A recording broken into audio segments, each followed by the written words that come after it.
The secret my best friend never wanted me to find. Before we begin the story, make sure to subscribe to our channel and never miss more incredible stories every day. I find the birth certificate folded inside Riley's old comedy club flyer like a confession. Not Riley Morgan. The name on the document is Riley and Calder, filed in Franklin County, Ohio, and the date of birth matches, down to the year, but the parents' names are strangers. The seal catches my lamplight, crisp and raised, the kind you can feel with your thumb. The paper smells like stale cardboard and that dusty storage unit perfume nobody admits exists. I'm on my living room floor in my one-bedroom at Westgate Apartments, boxes stacked like a fort around me. Riley drops jokes when she's nervous, so when she asked me to hold some stuff for a week, she saluted with 2 fingers and said, "If you die, clear my browser history." I laughed, because Riley always makes fear sound cute. Now the laugh feels like something I swallowed wrong. My hands shake so hard the flyer crackles. I work as a public defender's assistant. I touch documents for a living. I know what official ink looks like, what a cheap fake looks like. This isn't cheap. This is real enough that someone could get arrested over it. Someone maybe already has. My phone buzzes again. Unknown number. 3rd time in 10 minutes. Brian. A voice says when I answer, low and careful, "You need to stop opening those boxes." My throat goes dry. Who is this? "You're in danger," he says, like that's a fact, not drama. You don't want to be holding evidence when the police show up. Evidence of what? I snap, too loud in my quiet apartment. A pause. A breath that sounds like someone deciding whether to lie. "Tell Riley you found it, and you'll get someone killed." The line goes dead. I stare at the birth certificate, then at the shipping label on the biggest box, taped over twice, like someone tried to hide something underneath. Under the tape, a corner of another label peeks out, and I can make out 2 words, Franklin and morgue. The hallway light flickers like someone just passed under it. Then I hear footsteps outside my door, slow and deliberate. I don't open the door. I freeze in the middle of my living room, clutching that birth certificate like it can protect me. The footsteps stop right outside, then move on. A neighbor's keys jingle. A door clicks. My lungs remember how to work. I lock every lock anyway. Riley and I have been a unit since community college at Columbus State. We met in a night class, Intro to Criminal Justice, because I took notes like my life depended on it, and Riley doodled tiny dinosaurs in the margins, each one wearing sunglasses. She leaned over and whispered, "Your handwriting is so responsible it makes me itchy." I told her she looked like someone who'd talk her way out of a speeding ticket. She grinned. I don't speed. I coast through life. That became our joke. Whenever either of us tried too hard, the other would say, "Coast, Calder." Except I thought Calder was just some random word Riley liked. She always had weird little phrases, like she'd collected them from other people's conversations. After school, I took the job at the public defender's office downtown. It's not glamorous. It's a lot of copy machines, stale coffee, and clients who are terrified but act tough. Riley bounced between gigs, barista, receptionist at a dentist, dog walker, and somehow always had cash for late-night diner runs at Millie's on Broad. She also had a way of showing up when my life cracked. When my dad died 2 years ago, I slept on my couch for a week because my bed felt too quiet. Riley camped out beside me with microwave popcorn and played the same dumb cooking show reruns until I finally cried. When I got assigned to help on a case where the guy reminded me of my cousin, Riley drove me to work every morning and didn't ask questions. "Best friends don't interrogate," she'd say, tapping my forehead. "They just keep you alive." So when she showed up last Friday with bruised knuckles and a laugh too loud, I didn't push. I let her pile boxes in my living room, kiss my cheek, and promise, 1 week, Brie. Then I'm gone like a fart in the wind. Tonight, with a stranger warning me about evidence, I finally text her, "Riley, what is this? Why is your name different?" 3 dots appear, disappear, appear again, and then my screen lights up with her reply. "Don't." I stare at "don't" until the letters blur. Riley isn't a dramatic texter. If she wants me to drop something, she usually distracts me with a meme or shows up with fries and a fake apology voice. This is different. This is panic. My phone rings again. This time it's Tessa. "Hey," she says too quickly. "Riley's with me. She's fine. Don't freak out." I'm already freaking out, I say, keeping my voice low like the walls can report back. Why is she texting me like I'm a cop? Tessa hesitates. I hear the muffled clink of ice in a glass, like she's calling from a kitchen. She's just going through something. Is her name Riley Calder? Silence. Then, softer. Where did you hear that? My stomach drops. So it's true. It's not. Tessa starts, then stops herself, like she almost stepped off a curb. Brian, please. If you care about her, don't dig. The weird part is, I've heard this before. 2 months ago, Riley meets me outside Grant Medical Center with a bag of vending machine pretzels and says she needs a ride. Her hair is damp, like she washed it in a sink. She claims she's visiting a friend who had a scare, but she won't say who. As we cross the lobby, a woman in scrubs looks up from the reception desk and says, Riley Calder? Hey, your paperwork. Riley stiffens so fast I feel it. She flashes a smile. Wrong person, she chirps, and yanks me toward the doors like the building is on fire. In the car, I ask, who was that? Riley's fingers tighten around the pretzel bag until it crinkles. Nobody. Don't look into it, Bree. It's boring. It didn't feel boring. It felt like a trapdoor. Now I'm looking at a real birth certificate with Calder stamped at the top, and Tessa is begging me to stay ignorant. Is Riley there? I ask. She's in the shower. Tessa lies, and the lie sits between us. Tell her to call me. I say. Tonight. Tessa exhales. Brian, you're not listening. I am. I say, and my voice shakes. I'm listening to everyone telling me not to see something. When I hang up, I go back to the biggest box and peel at the double-taped shipping label. Underneath is an older label with a different return address, an address in Grove City, and a name typed in all caps. Calder, R. My doorbell rings once, sharp and impatient outside. I don't answer the door. I go quiet, toeing across my carpet like it's glass, and look through the peephole. A man stands in the hallway under the buzzing light, hands visible, posture calm. He isn't the unknown caller voice. I can tell from the way he breathes. He holds a small leather wallet open so the badge catches the light. Detective Alvarez. I've seen him in courthouse hallways, calm and unhurried. I'm suddenly very aware of the boxes behind me. I crack the door on the chain. Can I help you? Brian Haskins? He asks. Yes. He keeps his tone gentle. I'm not here to arrest you. I'm here to ask about your friend. My mouth tastes like pennies. Riley Morgan, he says, then adds, like he's testing a wire. Also goes by Riley Calder. I don't react fast enough. His eyes flicker. He clocks it. I can speak with you in your apartment, Alvarez says. Or we can do this in the hallway. Your choice. I unhook the chain. Alvarez glances past me at the boxes. She dropped those off? Last week, I say. She said a week. Alvarez nods like he's hearing something he expected. He pulls out a clear sleeve with a sun-faded parking ticket. Does this look familiar? He asks. At the top, City of Grove City. At the bottom, date, time, October 14th, 2025, 11:42 p.m. Location, Stringtown Road and Buckeye Parkway. Vehicle, black Honda Civic. Plate, HPN, 3K7. That's Riley's car. I whisper. She parks like an idiot. Always has. Alvarez's face doesn't change, but his voice tightens by 1 degree. That ticket was issued 11 minutes after a pedestrian was struck less than a mile away. My stomach flips.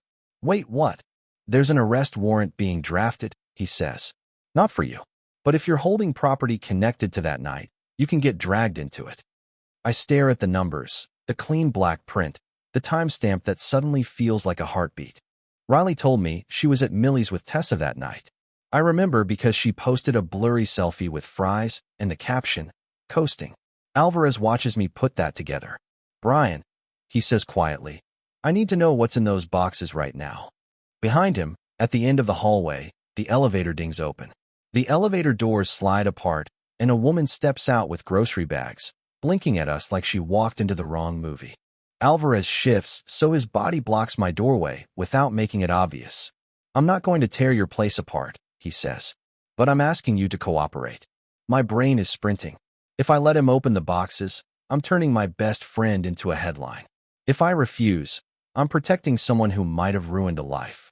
Riley just dumped them. I say. I haven't looked. His eyes flick to the open box by my couch, the one with the flyer. He doesn't call me a liar. He just hands me a card. If she contacts you, call me, he says. If you find anything tied to October 14th, don't move it. And don't warn her. He leaves.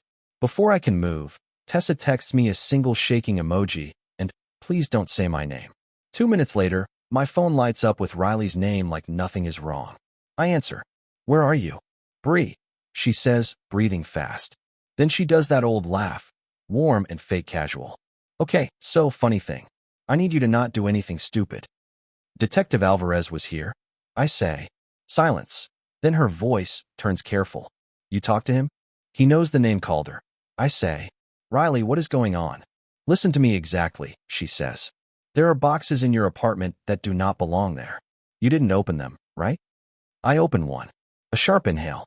Okay, that's manageable. Someone got hit. I say. Alvarez said a pedestrian. Stop, she snaps. Then she softens, like she's petting a bomb. Bree, please. I didn't hurt anyone. I swear on your dad.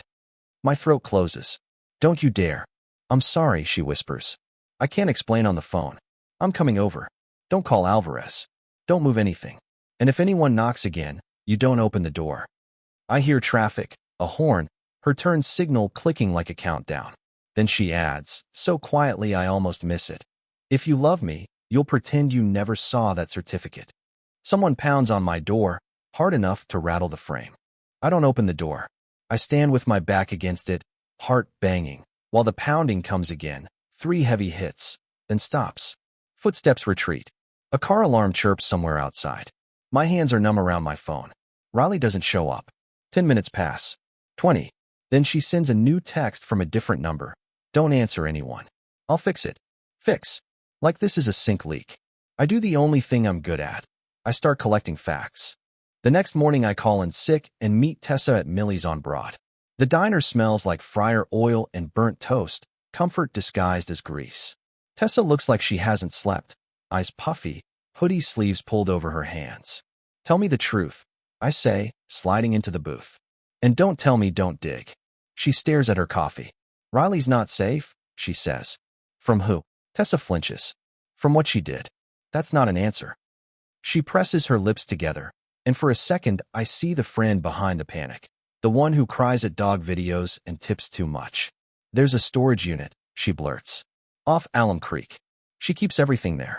She told me if anything happened, I was supposed to get rid of it. A key? I ask. Tessa's eyes snap up. She didn't give you a key. I don't answer. That's answer enough. I leave Millie's with my stomach in knots and drive downtown to the Franklin County Courthouse. There's a public terminal in the lobby where anyone can search names. I tell myself I'm not betraying her. I'm just verifying. That's what I say to my reflection in the glass door, like it's a judge. I type, Riley Calder. 2 results pop up. One is a traffic citation from 2017. The other is a death certificate index entry. Calder, Riley A. Date of death, June 3, 2015. Age, 19. I blink hard. The screen doesn't change. Riley is sitting in Tessa's apartment right now, alive, texting me threats disguised as love, and the courthouse is telling me Riley Calder died 10 years ago. My mouth goes dry as I click the death record for details. The listed cause of death reads, pedestrian struck by vehicle. My first thought is that the clerk terminal is wrong. My second thought is worse. Riley stole a dead girl's name, and the dead girl died the same way Alvarez is talking about now. I print the record because my hands need something to do. The paper spits out warm and real. Calder, Riley Ann. June 3, 2015. Pedestrian struck by vehicle. Franklin County.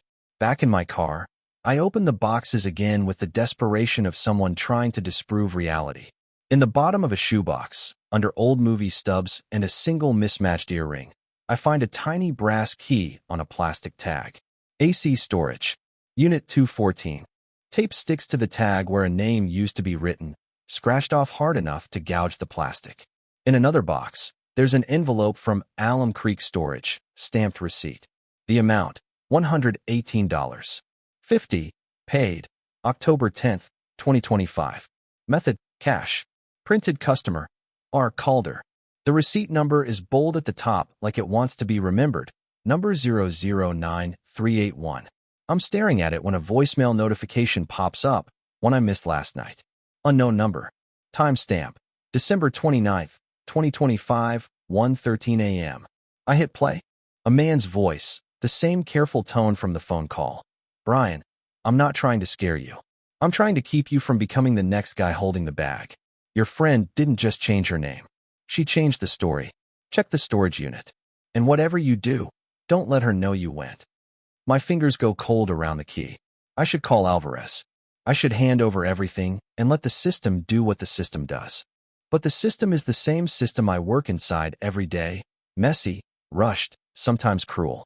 I've watched it swallow people whole. I drive to Alum Creek Storage anyway. The office is closed for lunch. A security camera watches me like an unblinking eye. I walk past rows of metal doors, the air smelling like hot asphalt and old plywood, until I find 214. My hand hesitates on the lock. Then I slide the key in. It turns smoothly, like it's been waiting for me. Inside, a cheap phone on a folding chair lights up. The phone on the chair is a cracked Android, plugged into a battery pack like a life support machine. Its screen glows with a single notification banner. Missed call. Tessa. My chest tightens. This isn't miscellaneous storage. This is a control center. The unit is half empty, but what's here is arranged like a person who plans exits. A duffel bag. A shoebox of prepaid Visa cards still in their cardboard sleeves. A stack of printed forms, change of address confirmations, a new driver's license appointment email, a library card application, and IDs. 2 of them, laminated, the same face, Riley's face, but different names. Riley Morgan, Mara Caldwell, not even the same spelling. My brain latches on to stupid details because the big picture is too much. The fluorescent light hums. The metal door vibrates faintly in the wind. Somewhere a cart squeaks. Then I see the folder. It's a plain manila folder with a handwritten label, 10/14, keep. Inside are photos printed on cheap paper. A street corner. A smear of tire marks. A blurry figure in a hoodie. And one photo that makes my stomach drop through the floor. Riley's black Honda Civic, angled half onto a curb, the front bumper cracked like a broken tooth. There's also a small plastic evidence bag from a gas station, Circle K, receipt still inside. Date, October 14th, 2025. Time, 11:36 p.m. Location, 2870 Stringtown Road. Total, $14. 27. Item, windshield fluid. Paid cash. 11 minutes before the parking ticket. My hands start shaking again, but this time it's rage. She wasn't at Millie's. She wasn't coasting. She was buying windshield fluid at midnight, then parking near a crash. On the folding chair, next to the phone, sits a tiny black card case. I open it and find an SD card with a piece of tape on it. Dash, 10/14. I don't want to, but I do. I slide it into my laptop in the passenger seat of my car, hands slick with sweat. A video file loads. Grainy night footage. Headlights sweep across wet pavement. The camera wobbles as the car turns. Then the dashboard glow brightens for a second, and the driver's face is lit from below. It's Riley at the wheel, whispering, "Oh my God," into the dark. I pause the video and sit there with the laptop balanced on my knees, staring at Riley's frozen face on the screen. The world feels too loud. The hiss of passing cars, the buzz of the storage lot light, my own breathing like I'm underwater. There's a clean, obvious move here, called Detective Alvarez. Hand him the SD card. Let the truth be the truth. But loyalty is never clean. It's the way Riley held me together after my dad died. It's also the way she just lied to my face. I drive back downtown with the SD card in my pocket like it's burning through the fabric. At the public defender's office, I go straight to the intake board. The top folder is stamped. Hit and run, felony. My stomach lurches. This is the case Alvarez is talking about. This is the case my office will handle because that's what we do. Catch people after the system has already decided they're guilty. I open the folder just enough to see the summary. The suspect is already in custody. The evidence is thin. A witness claims they saw a black sedan, a partial plate number, a hoodie found in a dumpster behind a gas station. A hoodie. I think of the photos in Riley's folder. The tire marks. The cracked bumper. The windshield fluid. If Riley was driving, why is someone else sitting in jail? If someone else is in jail, Riley shoved the blame somewhere safer. My phone buzzes. A text from Riley. Back on her regular number like she's pretending the burner never existed. You good? Need anything? I can bring tacos. I almost laugh. It comes out as a sound that scares me. I walk into the copy room, shut the door, and call Tessa. She answers on the second ring, whispering like she's hiding in a closet. Did Riley tell you about October 14th? I ask. No. Tessa says, too fast. Brian, I don't know what you think you saw. I saw her, I say, driving. Tessa's silence is a confession. Then she says, voice cracking, it wasn't supposed to be like this. What was it supposed to be? I demand. Tessa inhales, and I hear someone in the background. Riley's laugh, close and sharp. Brian. Tessa whispers, she's right here, and she heard you say her name. My skin goes cold. I don't answer Tessa. I just hang up, because if Riley is standing next to her, my words are bullets I can't take back. The copy room door handle jiggles. Brian. Riley's voice sings through it, sweet as syrup. Why are you hiding? I back up until my hips hit the counter.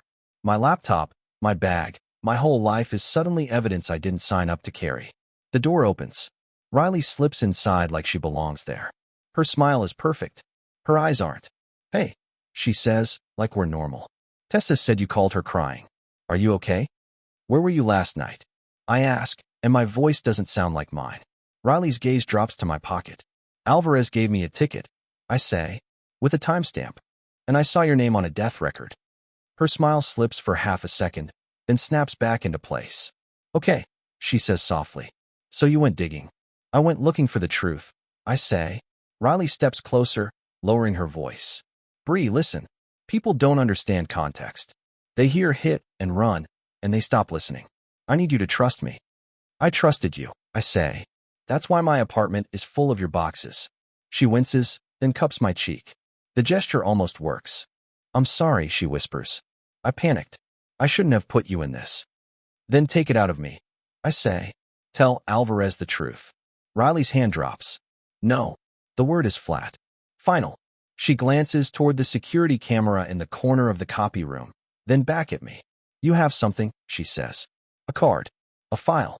Something you're thinking about giving him. I don't answer. Riley's jaw tightens. If you hand it over, they won't just come for me. They'll come for you. They'll ask why your name is on the storage unit paperwork. They'll ask why the boxes are in your apartment. They'll ask what you knew and when. My name isn't on. Isn't it? She cuts in, and her voice goes sharp. Check your email. Check what got printed from your login. My stomach drops. What did you do? Riley leans in. I did what I had to, she says. And I can fix it if you give me what you found. I step back. No. Riley's eyes flash. For the first time, the mask cracks. Then she reaches into her coat and pulls out my office keycard. Riley holds my keycard between two fingers. I borrowed it, she says. Don't make that face. You leave it in your bowl by the door half the time. That's my job, I say, and my voice comes out thin. That's my life. Riley's eyes soften for a second, and I'm trying not to ruin it. For either of us. Give it back, I say. She doesn't. I need the SD card, she says instead. And the certificate. Then I'll put everything back where it belongs. Where it belongs. I repeat, bitter. In a storage unit, like a time bomb. Riley flinches at the word bomb, then recovers. Meet me tonight, she says. Grant Medical. South Parking Garage. 9:20. Bring what you found. No cops. I force my face into neutral, nod like I'm agreeing, and take the keycard when she finally drops it into my palm. Her fingers linger, warm, possessive. Bree, she says, almost pleading, don't make me your enemy. Then she leaves the copy room like she wasn't just holding my career hostage. I don't go back to my desk. I drive straight to the police station. Detective Alvarez meets me in a small interview room. He looks up when I set the SD card, the storage receipt, and the printed death index on the table. I didn't want to believe it, I say. Alvarez doesn't waste time. He plugs the SD card into a computer and watches the clip once, jaw tightening as Riley's face flashes in the dash glow. That's her, he says. I found IDs, I add. Different names. Same picture. Alvarez nods slowly. That lines up. Riley and Calder is a real person. She died in 2015. This, he taps my printout, is public record. Identity theft off a deceased person happens more than people think. And the pedestrian this time? I ask. Alvarez's eyes go distant for a beat. He's in the ICU. Not stable. My stomach drops. Oh God. Alvarez slides a legal pad toward me. Tell me everything. From the boxes to the storage unit to the meeting she set. As I talk, his pen moves fast. When I mention my keycard, his expression shifts. Your keycard, he repeats. She had it in her hand. Yes. Alvarez stands, steps out, and returns with a laptop. He opens a log file, scrolls, and then turns the screen toward me. Alvarez turns his monitor toward me, and my name is highlighted. On Alvarez's screen, the access log is a clean list of timestamps and doors. October 14th, 2025, 11:31 p.m. Access granted. Haskins, B. 12:04 a.m. Print job. Witness_statement. PDF, 3 pages. My stomach flips. That wasn't me. I know, Alvarez says. But it used your credentials.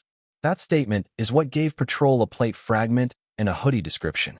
It's why we arrested somebody. My throat tightens. My office got assigned that case. Alvarez nods, grim. Your friend didn't just hide. She steered. We moved fast after that. A warrant for the storage unit. Officers grabbed the boxes from my apartment. Alvarez tells me to keep the 9:20 meeting at Grant, because Riley thinks she still controls the board. At 9:18 p.m., I'm in the south parking garage under lights that make everyone look sick. My phone is recording. Alvarez is parked 2 rows over. Riley's Civic rolls in at 9:22. She parks crooked and steps out wearing a thrift store coat and a smile that doesn't reach her eyes. You brought it? She asks. I hold up the SD card. Why did you use my key card? Her smile twitches. Because you're safe, she says. Because cops believe you. And the person you pointed them at? I ask. He's sitting in a cell. Riley's face hardens. He'll get out. Not if the victim dies, I shoot back. The word victim makes her flinch. For a second, the charm collapses and she's just scared. Start with your name, I say. The real one. Riley swallows. Riley Calder was my sister, she whispers. She died in 2015. Pedestrian struck. Same county, different night. My chest goes tight. So you took her identity. I had warrants, she says, eyes wet. I thought if I became her, I could restart. And October 14th? I ask. Riley squeezes her eyes shut. Tessa was driving, she says. She swerved. It was an accident. She panicked. I made her pull over, and then I took the wheel to get us out. I think of the dash video. Riley's face lit from below, whispering into the dark. So you framed someone, I say, voice shaking, to protect her. Riley's gaze snaps past my shoulder, and all the color drains from her face. Riley looks past me and whispers, They're here already, Brian. Alvarez steps out with 2 plainclothes officers. The air changes. Riley feels it first. Brian, she says, and it isn't anger yet. It's hurt. You brought him. I brought the truth, I say, and my voice breaks anyway. Riley's eyes flick to the ramp like she's considering it. Then she does what she always does when cornered. She talks. It was an accident, she pleads to Alvarez, hands up. You're making it worse. You're going to ruin Tessa's life. Alvarez doesn't rise to it. Riley Morgan, he says, then, carefully. Also known as Riley Calder. Turn around. Riley shakes her head once, like a kid refusing bedtime, and then her shoulders sag. She turns. The cuffs click shut with a sound that will live in my brain forever. From the driver's seat of Riley's Civic, Tessa scrambles out like she's been holding her breath for hours. Her mascara is streaked. She sees the cuffs and makes a choking sound. I didn't mean to, Tessa cries. I didn't see him. Riley twists in the cuffs, furious now. Tess, stop talking. Tessa's eyes meet mine, and I see the truth. She knew I was a shield, too. I'm sorry, she whispers, and I don't know which sorry she means. They separate them. Alvarez gives me one look that says, stay put, and then I'm alone under fluorescent light with my hands shaking and my phone still recording the worst night of my life. The next day, my supervisor calls me in. Brian, she says, tapping a printed log, your keycard and your login show activity after hours on October 14th.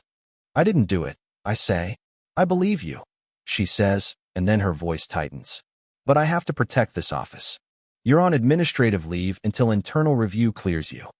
I walk out of the building with my badge still in my pocket. My coworkers won't meet my eyes.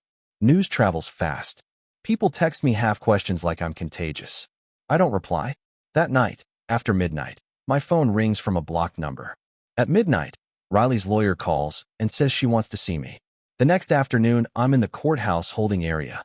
Alvarez gets me a short visit because Riley will talk to me. Riley sits across the table in a jumpsuit that looks wrong on her, like a costume she can't joke her way out of. Her eyes are exhausted. "Hi," she says softly. I don't say it back. My hands stay on the table where she can see them, steady on purpose. "I didn't want this," she says. "But you built it," I answer. Riley swallows. "Tessa is falling apart," she says.